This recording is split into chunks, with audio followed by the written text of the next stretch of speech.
Visiting with Encampment head coach Kegan Willford. And coach, boy, what a whirlwind start to the season. I know Encampment hasn't had football in 29 years. Then you guys go on the road last week because you've picked up a couple varsity games with the canceled season for Tinsley. But you go to Matiti, you upset a top 5 team. I guess talk about just a whirlwind start to a new program here. Yeah, it's really crazy, and it's been a very positive start up to this point, and not having football, like you said, for 29 years, it can, you're never really exactly sure what the expectations are going to be, how a new team like that, a new program is going to respond. But we feel really fortunate this year, starting the program when we did. We have, only 2 seniors, but it's great, senior leadership there. We've had a group of guys, 10 through 12th grade now that have played a lot of basketball with each other in the past 3 years. And so team chemistry is something that's been a big strength of ours up to this point, I think. And, seeing some success in basketball like they had the last few years, I think that kind of has translated kind of over to, what they want to do on the football field. What's the process been like to get this program started basically from scratch? It's been a lot of effort. We've had obviously a lot of parents involved, and we've had a lot of private donations and fundraisers involved to try to get this off the ground. But it's been a total community effort out here, and the community of Encampment and Riverside down here, they're so giving, and they take a lot of pride within the school and its athletic programs, and there's a lot of excitement that we were wanting to start a football program, and so the town's definitely behind us, and with that, it's been a lot easier. But it's still been a pretty long process to get it going. Now, as I mentioned before, and you talked about, you're set to play a JV schedule, but you have picked up a few varsity games, and we'll get to the matchup this week here in just a moment. But what was it like telling these kids, hey, we're playing a JV schedule, but oh yeah, by the way, our first game's going to be a varsity game at Matiti, who's ranked in the top 5. What was that like? It was a pretty positive one. Our kids, like I said, they have a lot of experience, like I said, playing with each other, and they play some of these teams in basketball too, and so they were pretty excited. And we use last week as a measuring stick to kind of see where our program's at, and we're kind of hoping to do the same thing this week. Farson's got a lot of tradition, very successful program. They're currently the defending state champions and ranked 3rd in the state. So, like I said, we're looking to use it as a measuring stick again. What do you look at when you see the matchup against the Pronghorns? Once again, a very good team, very disciplined. They're another team because they have such a winning tradition. You can't expect them to kind of give up or anything like that. I think they have too much pride, going into it. But, a very good football program and, a very good team again this year, I think. As you look at your team, what are some of the big keys that you see when especially reflecting off of last week's win against Matiti and now going into another big game like this? Sure, yeah. We I think have, a pretty good, group of athletes as well, starting with our seniors, and it is trickling down to some of our freshmen even. And so, them, like I said, just as playing with each other as long as they have, they've kind of developed the same kind of winning mentality that they want to carry on to football, basketball, track, whatever it may be. And so I think, like I said, that's kind of one of our big strengths is just having that team chemistry. Talk a little bit more about your seniors and who are they in terms of, the leadership they've provided and just, maybe kind of some players to watch for those of us who are not familiar with Encampment Tiger football. Absolutely. So our 2 seniors this year, we have Dane Anderson. Once again, he's been, in our school since he was a kindergartner. And like I said, a 3-sport athlete now with football, basketball, and track, and does a phenomenal job. Very, savvies, basketball, track, football very well. And, a great positive athlete and leader for our team. Reed Schroeder is our second senior as well. Has, a lot of the same, kind of, attributes as what Dane has. Very positive, savvies, and, he loves the game of football, which is great. And so I think that kind of really brings along our team and with that leadership role there. So, anybody else that kind of caught your eye in game 1 of the season last week in Matiti?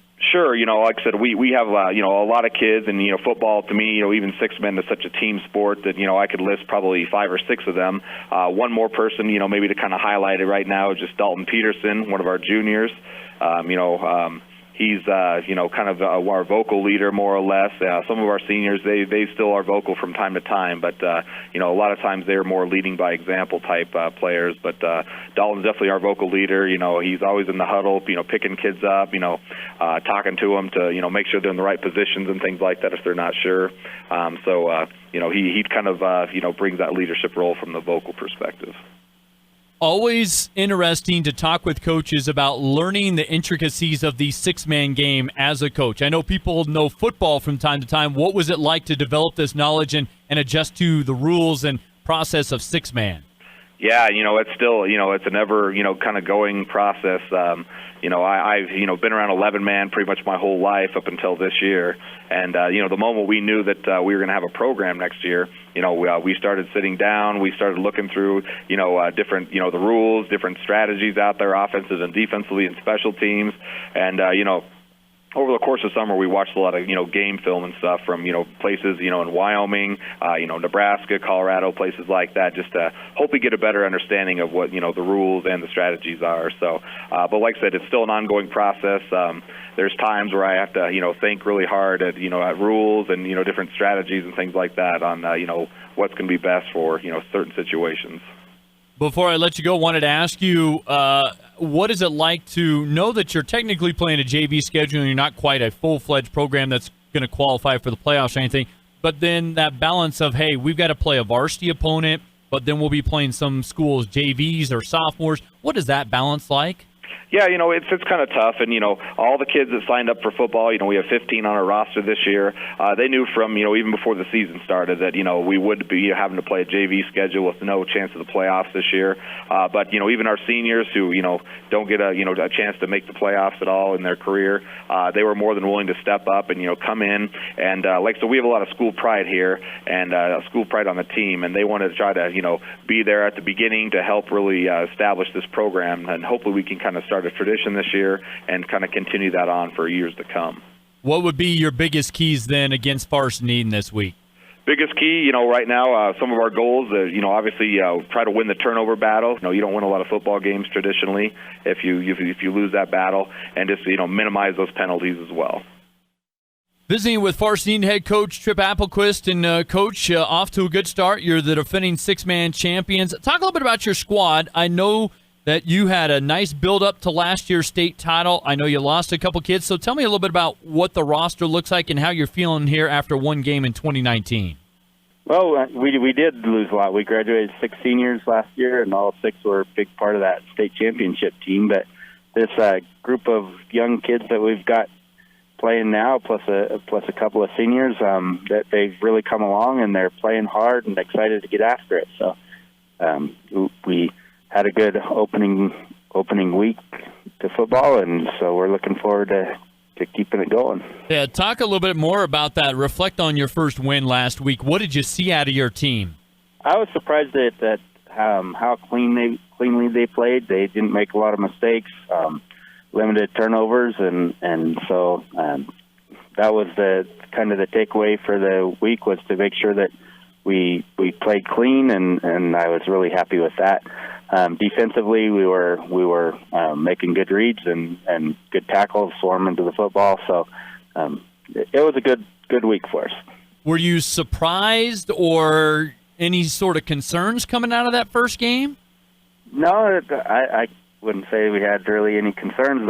There's always room for improvement, and so every week we take a look at film and make adjustments and look at places that we need to improve. But I didn't see any glaring holes, and obviously as you match up against different teams, different things are going to work or not work. So but right now that the team looks solid, and we're excited to be playing football. Well, let's talk a little bit more about your team. Obviously, you lost some great players like Lane and Clancy and Cortland and several others that were key that you mentioned to last year's title run.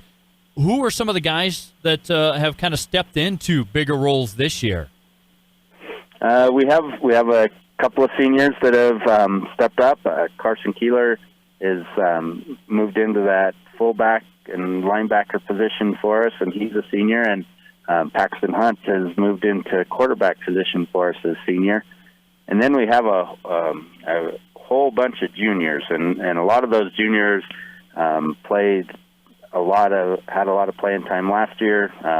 Several of them started on one side of the ball or the other, so it's not like they don't have experience. That they know what it's all about. They've been part of that state championship team.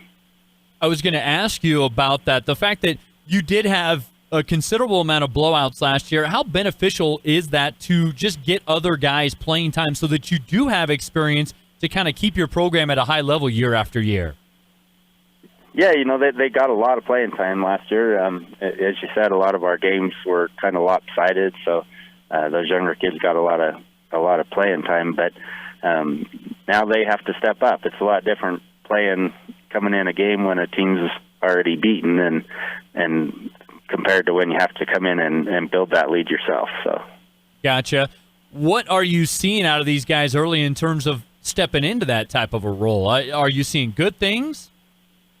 Oh, absolutely. These kids are excited to be playing football, and they've been part of making it to Laramie for several years in a row now. So they know what it takes, and they're anxious to work hard and get after it. And so they're coming along really nicely. Obviously, this is a game that Encampment picked up. They're filling in some varsity games that kind of vacated by 10 Sleep's unfortunate canceled season. What do you look at when you see the Encampment Tigers, particularly first football season in 29 years, and then they go up and knock off fourth-ranked Matitsi last week? Yeah, well, a lot of those kids have played football before. They combined with Saratoga in the past and have some football experience, and then they're just athletes. We were very familiar with the kids on the Encampment team. The basketball team played them in the state title game last year. So we're not unfamiliar with their personnel. We don't know a lot about what sort of offense or defense they run, but we know that they're going to be a good, solid team with some really good athletes. Yeah, I was talking with Coach Willford, and he said there's become a little bit of a friendly rivalry, especially coming off the heels of that basketball title game between the two programs. Yeah, that's the great part of sports is when you have two teams that kind of have that history, and they're friends off the field and off the court, but it really has become a rivalry between the two teams when they play each other. Thinking about your squad specifically, what are some big keys for you coming up tomorrow in the game? I think for us, the key for us is going to be continue to play clean, limit those turnovers, limit penalties, make sure we're not making mistakes and putting ourselves in long down situations. So I think if we can continue to play cleanly and execute our game plan, we should be successful.